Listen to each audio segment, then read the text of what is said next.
Welcome to Tenor Tech, where I solve the problems you didn't even know you had. You start by making sure hardware and software match the task. Charge both AirPods and case above 50% and update your iPhone so firmware applies. Once done, insert AirPods and run the ear tip fit test in Bluetooth settings to confirm seal. A good seal is critical for noise canceling to work.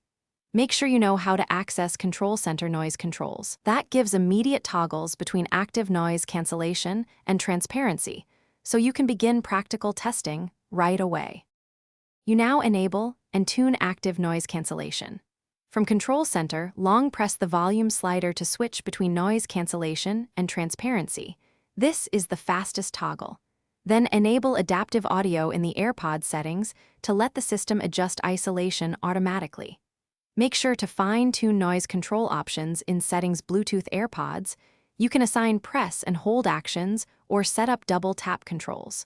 Once adjusted, listen in a typical noisy environment and note where cancellation feels strong. You finish by validating performance and preparing fixes. Test active noise cancellation in a busy cafe or transit and make small ear tip swaps until external sound is minimized. Fit is often the final variable.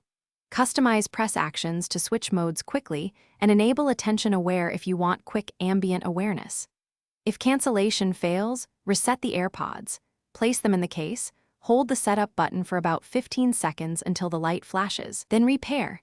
That reset resolves most software or pairing causes. Thanks for watching. Subscribe to keep your life in tune.